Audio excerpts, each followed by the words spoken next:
नमस्कार, आप देख रहे हैं एसबीटी न्यूज और पेश है इस वक्त राजस्थान की बड़ी खबरें। जोधपुर के भवरी देवी कांड के अभियुक्त पूर्व एमएलए महिपाल मदेरणा की अंतिम जमानत की अर्जी SC/ST अदालत ने खारिज कर दी है। मदेरणा के कैंसर उपचार के लिए यह अर्जी दायर की थी।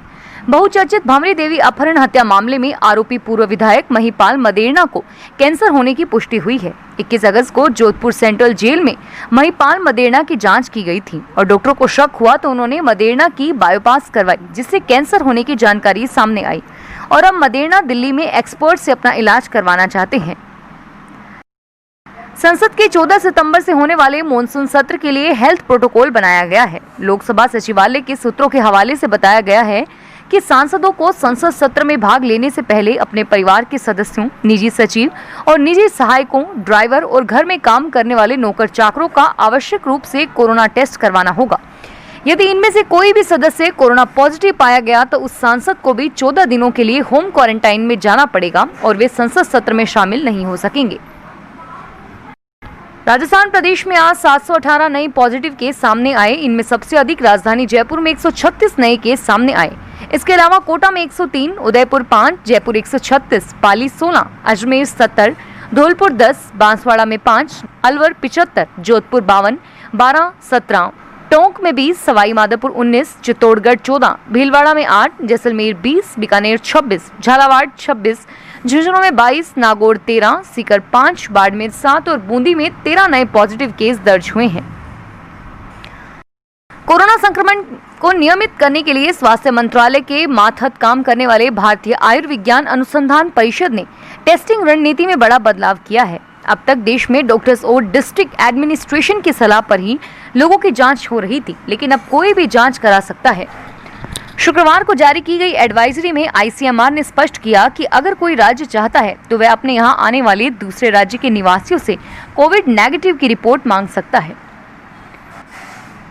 रामगढ़ के निकटवर्ती गांव पूनम नगर में निवासी कनिष्ठ सहायक डाइट जैसलमेर जीवन सिंह ने पुलिस थाना रामगढ़ में पुलिस उप अधीक्षक के नाम रिपोर्ट पेश कर बताया कि बीते 2-3 दिनों से सोशल मीडिया पर कुछ असामाजिक तत्व उसे कोरोना पॉजिटिव होने की झूठी खबरें पोस्ट कर रहे हैं।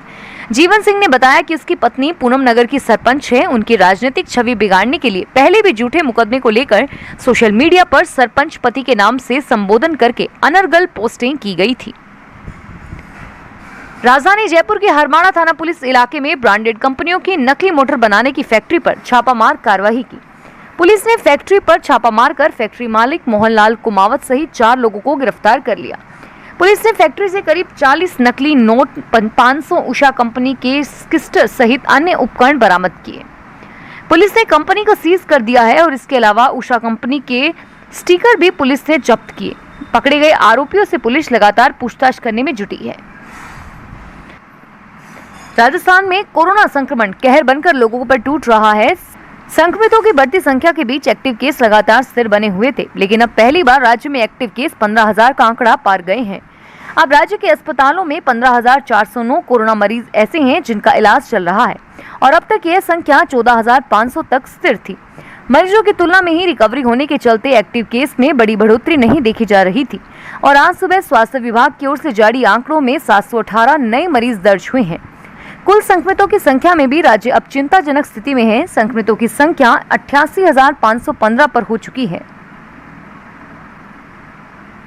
कोरोना महामारी की वजह से राजस्थान सहित देश भर के स्कूलों में विद्यार्थियों की छुट्टियां चल रही है और ऐसे में शिक्षा विभाग प्रदेश के सरकारी व गैर सरकारी 1,03,000 स्कूलों के 1,70,00,000 विद्यार्थियों के लिए मिशन ज्ञान और किरण फाउंडेशन के साथ डिजिटल शिक्षा को लेकर देश का पहला पायलट प्रोजेक्ट शुरू कर रहा है।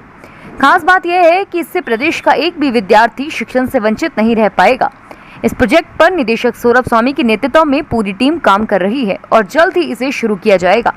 खास बात यह है कि इसमें कक्षा 6 से 12 तक की सभी विषयों की किताबों के सभी चैप्टर ई-लाइब्रेरी बनाने के साथ वीडियो के माध्यम से चैप्टर तैयार किए जा रहे हैं।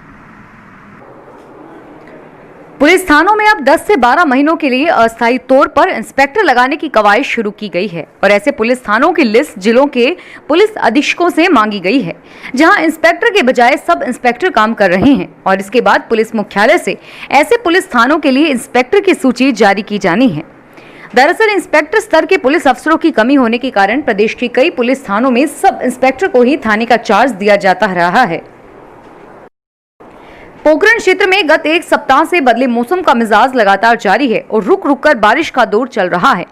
पहले हल्की वर्षा के साथ ही कुछ देर तेज झमाझम बारिश होने लगी और मूसलाधार बारिश का दौर करीब 1.5 घंटे तक जारी रहा। इससे छतों से परनाले बहने लगे और सड़कों पर पानी जमा हो गया। तेज बारिश से एक बारगी जनजीवन अस्त व्यस्त हो गया और इसके अलावा तेज हवाओं के साथ मौसम ठंडा व खुशनुमा हो गया। शिक्षक दिवस के अवसर पर कुछ संदेश लोगों का ध्यान खींच रहे हैं और इन्हीं में से एक रहा उपनेता प्रतिपक्ष राजेंद्र राठौड़ का संदेश। गौरतलब है कि कोरोना संक्रमित होने के बाद राठौड़ फिलहाल आइसोलेशन में रहते हुए स्वास्थ्य लाभ ले रहे हैं। राठौड़ ने अपने सोशल मीडिया प्लेटफॉर्म पर प्रदेशवासियों को शिक्षक दिवस की शुभकामनाएं देने के साथ ही अपने गुरु स्वर्गीय पूर्व उपराष्ट्रपति भैरव सिंह शेखावत को याद किया। इस दौरान उन्होंने शेखावत की गुरु शिक्षा को याद करते हुए अपना अनुभव और एक वीडियो भी साझा किया। उम्मीदवारों को अब चुनाव की आस जगने लगी है। हालांकि अभी तक न तो आचार संहिता लगी है और न ही चुनाव की घोषणा हुई है, लेकिन चुनावी हलचल शुरू हो जाने और प्रशासनिक स्तर पर तैयारियां शुरू करने से ग्रामीण क्षेत्रों में चुनावी बिसात बिछने लगी है। और अब तो चारों ओर यही चर्चा है कि क्या अगले महीने चुनाव हो जाएंगे। कच्चे तेल के भावों में आई नरमी के चलते तेल कंपनियों ने सितंबर में दूसरी बार डीजल के दाम में कमी की है। शनिवार को पेट्रोल कंपनियों ने डीजल के दामों में 14 पैसे की कमी की, जिससे इसके दाम 82.31 रुपए प्रति लीटर पर आ गए। पेट्रोल के भाव आज भी अपरिवर्तित रहे हैं और जयपुर में पेट्रोल के दाम 89.29 रुपए प्रति लीटर पर स्थिर बने हुए हैं।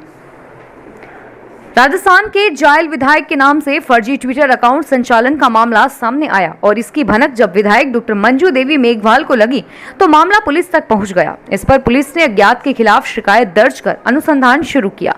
ट्विटर कौन चला रहा है, इसके लिए पुलिस IP एड्रेस का पता लगाने में जुटी हुई है, लेकिन अभी इसमें सफलता नहीं मिली है। फिलहाल इस बुलेटिन में इतना ही और फिर हाजिर होंगे तमाम बड़ी खबरों के साथ। SBT न्यूज के वीडियो देखने के लिए हमारे चैनल को सब्सक्राइब करें और नोटिफिकेशन पाने के लिए बेल आइकन पर क्लिक करें। धन्यवाद।